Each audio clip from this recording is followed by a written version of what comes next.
Now let us understand how do we measure mass. So how do we measure mass in our normal day-to-day life? We go to a grocery shop, we buy vegetables and fruits, and there is a weighing balance there, and we buy the fruits and vegetable 1 kg or 2 kgs, 3 kgs, right? It's in kilograms. So normal day-to-day things can be measured in the units of kilograms. So what about atoms and molecules? How do we define the mass of such small particles?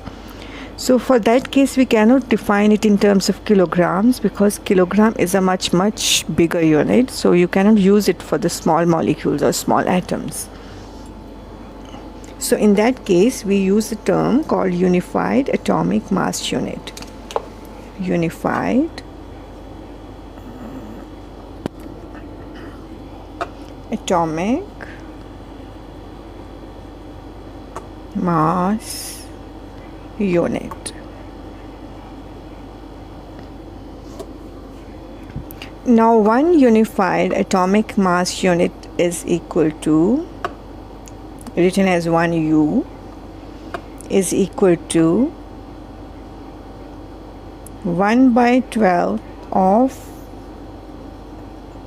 the mass of an atom of carbon 12,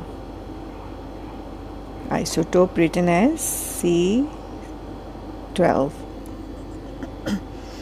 So this means that when we take an atom of carbon whose atomic mass is 12, we divide that mass by 12, so 1/12 of mass of an atom of carbon.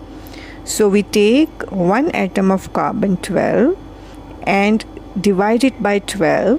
That unit of mass is called 1 unified atomic mass unit, and that is equal to, its value is equal to 1.66 into 10 raised to the power minus 27 kgs.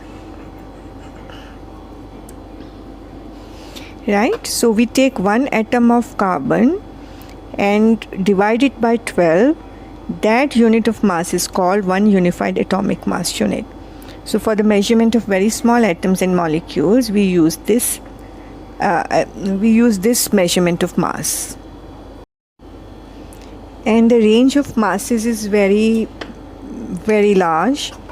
For example, the mass of an electron is of the order of 10 to the power minus 30 kgs approximately, and mass of a huge universe is approximately 10 to the power 55 kgs.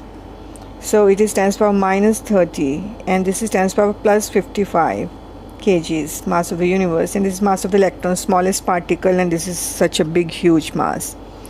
So it has such a big range.